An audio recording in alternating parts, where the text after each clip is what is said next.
नमस्कार, मैं पुरुषोत्तम सुंदर यूट्यूब चैनल में आपका फिर एक बार स्वागत करता हूँ। मैं फिर वही बोलूँगा, अगर अभी तक आप मेरा चैनल को सब्सक्राइब और लाइक नहीं किए हैं तो जल्द से जल्द कर दें, क्योंकि हर दिन मैं एक नया कंटेंट लेके आऊँगा और नया कंटेंट आपको बताऊँगा। मैं आज आपको बताने वाला हूँ एफडी के बारे में, फिक्स डिपॉजिट, और दूसरा है एसआईपी, सिस्टमेटिक इन्वेस्टमेंट प्लान। तीसरा चीज़ है एमएफ, म्यूचुअल फंड। मैं आपको वीडियो लगातार बताता हूँ और लगातार बताते आया हूँ।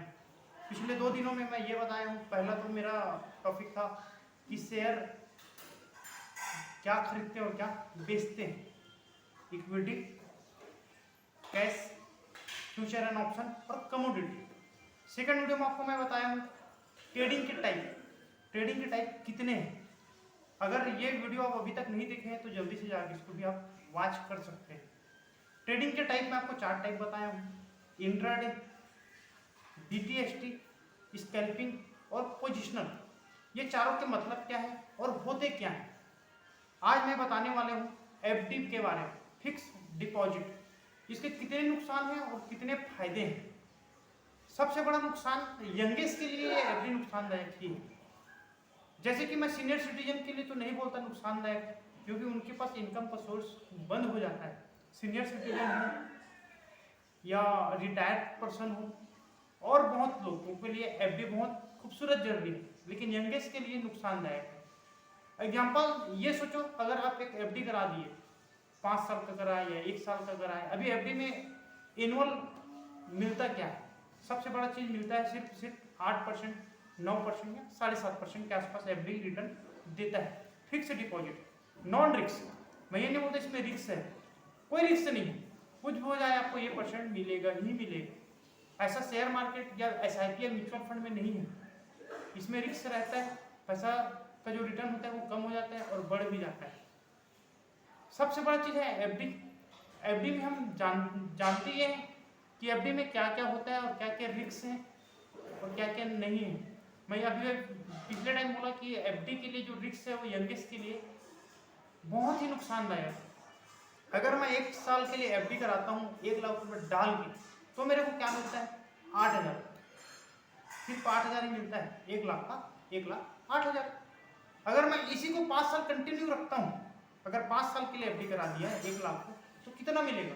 8% के हिसाब से 40,000। कितना हो गया टोटल? मेरा मूलधन कितना था? 1 लाख, और मेरा ब्याज मिला के 40,000, तो कितना हो गया? 1,40,000। लेकिन ये क्या इन्फ्लेशन से नहीं बढ़ पाएगा? 5 साल में जरूर बढ़ेगा। हर साल हम देख ही रहे हैं कम से कम 5 से 8 या 10% का इन्फ्लेशन बढ़ता ही बढ़ता है।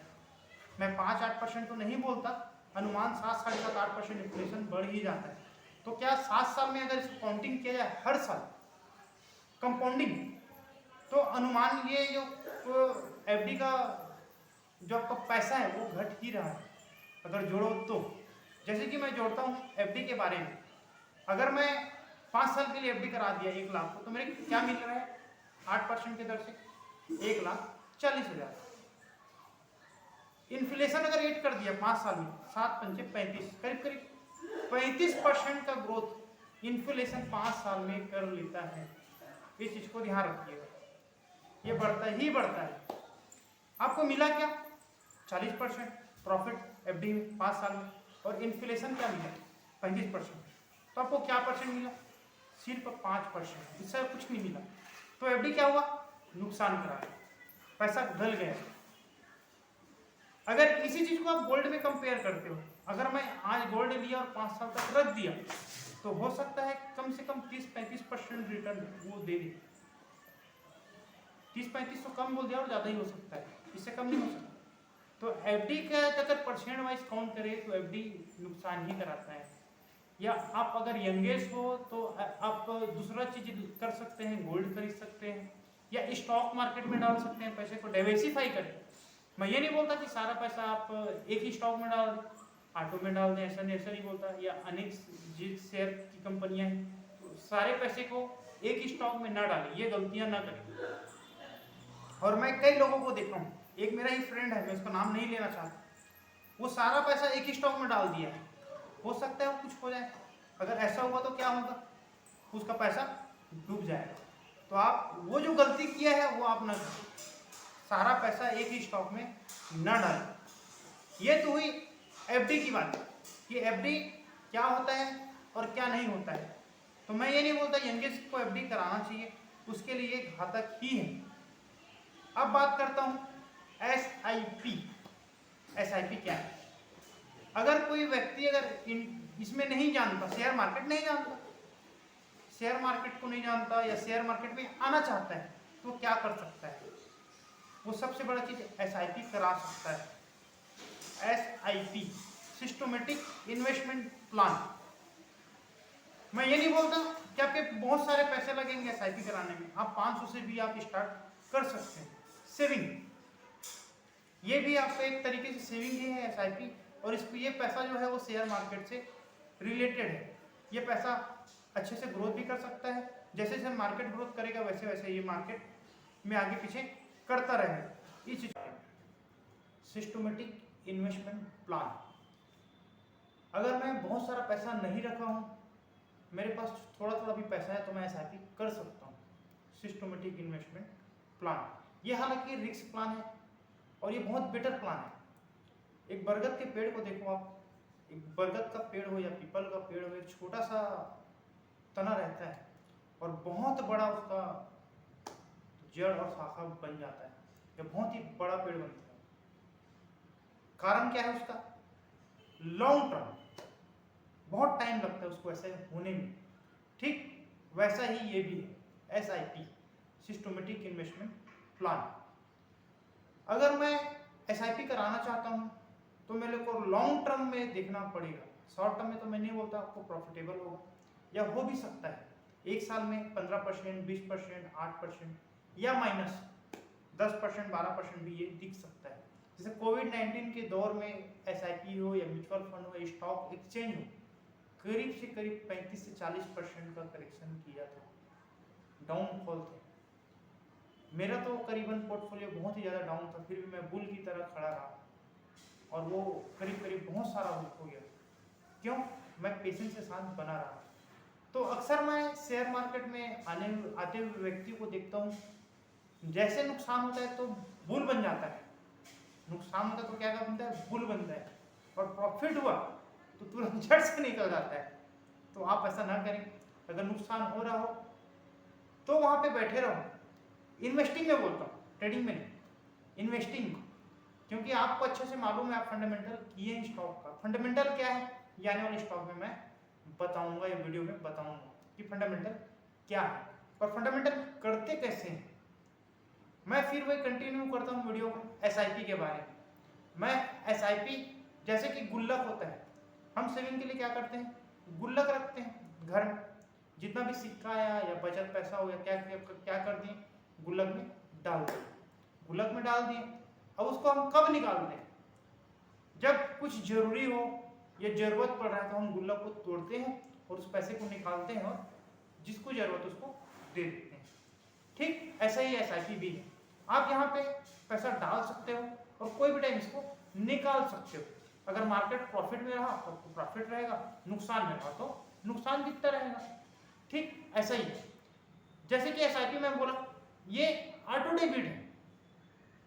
एसआईपी जो है वो ऑटो डेबिट है। आपके मंथ में जो डेट आप बताओगे उसी डेट से आपके अकाउंट में ये कट जाएगा। आपको 10 दिन, 15 दिन, 20 दिन पहले जो फंड से आप एसआईपी कराएं हैं वो फंड आपको मैसेज भी करेगा कि आपके अकाउंट में आप पैसा रखो, हम पैसे को डेबिट करने वाले। इस चीज को ध्यान रखिएगा। कम से कम एसआईपी 500 का भी करा सकते हो मंथ का, केवल 500 रुपए में। 1000 का करा सकते हो, 1500 का करा सकते हो, 5 लाख का करा सकते हो, जितना आपका बजट हो, जितना आप सेविंग करना चाहते हो उतना करा सकते हो। ये ऑटो डेबिट है। और इनके अनेक फंड हैं, हाइब्रिड फंड हो गए, इंडेक्स फंड हो गए, डिविडेंड फंड हो गए और अनेक फंड। आप कोई भी फंड से आप एसआईपी करा सकते हैं। और दूसरा चीज मैं यही बोलूंगा एसआईपी के लिए, आप एसआईपी उसी व्यक्ति से कराएं जो एसआईपी के बारे में जानता हो। ऐसा नहीं कि SIP करने के लिए आप चले गए और सामने वाला SIP कर दिया, आपको कुछ ना मिला, आप ऐसा ना करें। ये गलतियां हैं और गलतियों को ऐसा नहीं कि मैं गलती करूं तो ही किसी और की गलतियों से भी आप सीख सकते हैं।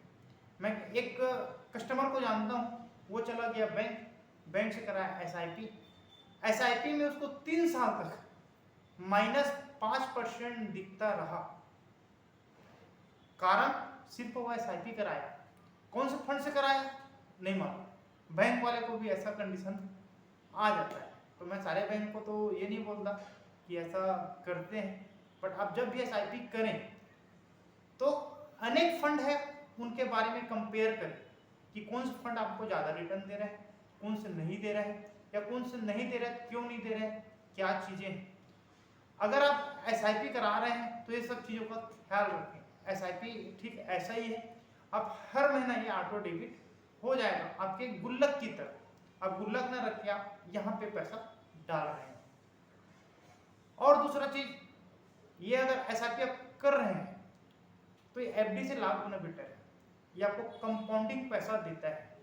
जैसे कि आप पैसा डाल तो दिए आप, लेकिन अब ये ग्रोथ कैसे करेगा। जैसे कि SIP के लिए अनेक प्रकार के स्टॉक मार्केट में मैनेज करने वाले मैनेजर होते हैं, जिसको बोलते हैं फंड मैनेजर। जैसे मैं आपको बताया, हाइब्रिड फंड, इंडेक्स फंड और अनेक प्रकार के इक्विटी में पैसा डालते हैं। आपको नहीं जानते, लेकिन उनको अच्छे से अनुभव है, कई सालों से अनुभव है, तो ये इनका भी चार्ज करते हैं। अब जैसे कि कोई फंड से लिए तो उन्हीं का चार्ज थोड़ा बहुत कार्ड भी लेता है SIP के थ्रू। तो इस चीज़ को आप ध्यान रखें। SIP सेविंग बहुत जरूरी है। मैं भी इससे पहले वीडियो में बोल चुका हूँ, आप सेविंग जरूर करें। मैं ये नहीं बोलता आप बहुत सारे सेविंग करें, आपके इनकम के कम से कम 10% सेविंग करते रहे, ये बहुत जरूरी है। अब मैं बात करता हूँ mutual fund, MF। Mutual fund को शॉर्टकट में MF बोलते हैं। और ये होता क्या है, फिर वही बात करूंगा गुल्लक। आप एक गुल्लक लाए और जैसे जैसे पैसा बचता गया उसमें आप डालते गए। तो यहाँ पे पूरे इंडिया में गुल्लक म्यूचुअल फंड है, और ये लगभग मंथ में इंडिया के पास 20,000 करोड़ का रेवेन्यू जनरेट करने वाला बहुत बड़ा फंड है म्यूचुअल फंड। म्यूचुअल फंड हो या SIP हो, ये दोनों तरीकों से 20,000 करोड़ रुपया शेयर मार्केट में जाते हैं और इन्वेस्ट होते हैं।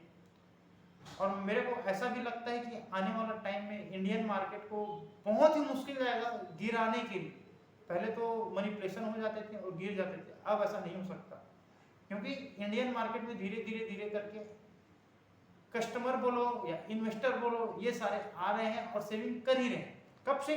जब से कोविड-19 आया है, तब से। कोविड-19 हमको एक चीज सिखा के गया है कि हम सेविंग करें और बचत करें, बहुत जरूरी है। मैं वीडियो कंटिन्यू करता हूं, मैं बताता हूं म्यूचुअल फंड।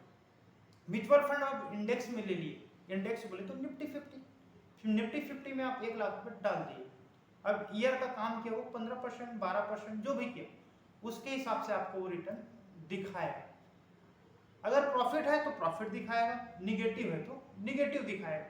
इंडेक्स के अलावा और अनेक सारे फंड हैं, हाइब्रिड बोला, डिविडेंड हो गए, स्मॉल कैप हो गए, लार्ज कैप हो गए और मिड कैप हो गए। अब ये बात आता है small cap, large cap, mid cap क्या है, तो आने वाले वीडियो में मैं इसको बताऊंगा कि ये सारा चीज है क्या। मैं इसी वजह से आपको बोलता हूँ कि मेरे चैनल को सब्सक्राइब करो, जब भी मैं वीडियो डालूंगा तो सबसे पहले आपको मिल जाएगा। सब्सक्राइब करो और नोटिफिकेशन को टच करो कि आपको नोटिफिकेशन में मेरा वीडियो आपको मिल जाएगा और जानने को मिलेगा कि मैं बताया क्या और सिखाया क्या। मैं बात करता हूँ म्यूचुअल फंड का। Mutual fund one time investment.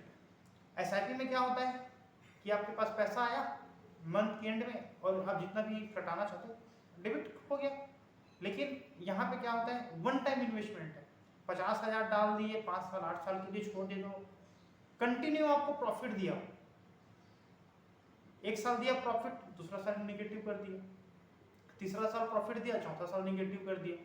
अगर इसको आप म्यूचुअल फंड को आने वाला टाइम में 10, 15, 20 साल रखते हैं तो मैं अनुमान लगाता हूं कम से कम ईयर 15% का रेवेन्यू जनरेट करके देगा ही देगा, ऐसा दे सकता है। Mutual fund one time investment है और ऐसा ही है। ऐसा नहीं कि आप निगेटिव दिख रहा है या पॉजिटिव दिख रहा है। म्यूचुअल फंड में आपको लॉन्ग टर्म के लिए देखना पड़ेगा, इस चीज को ध्यान रखिए। मैं आपको सबसे पहले बताया एफडी, एफडी के बाद बताया एसआईपी, एसआईपी के बाद म्यूचुअल फंड। अगर आप शेयर मार्केट में नहीं जानते तो एसआईपी और म्यूचुअल फंड के थ्रू आ सकते हैं। आप गौर करो, ये जो बड़ी बड़ी एफडी का जो पैसा है, बैंक जो एफडी करता है वो कहाँ डालता है? इक्विटी में डालता है, म्यूचुअल फंड में डालता है, अनेक जगहों में डालता है। तभी तो पैसा कमाता भी है और रखता भी है और कस्टमर को देता भी है। अगर ऐसा काम नहीं करता तो और कैसे वो रेवेन्यू जनरेट करके एफडी में पैसा देता? क्योंकि बैंक वाले को मालूम है कि ये म्यूचुअल फंड हो या शेयर मार्केट होता क्या है और करता क्या है, ये वजह से ये सारा चीज ग्रो करते जा रहा है। तो मैं भी बोलूंगा आपको एफडी को कम करके म्यूचुअल फंड हो या एसआईपी हो या इक्विटी हो, शेयर मार्केट की ओर आप आ सकते हैं। डाइवर्सिफाई करें। मैं जैसे पिछले बोला कि मेरा एक फ्रेंड सारे पैसे को एक ही स्टॉक में डाल दिया है, तो ऐसा गलती आप न करें।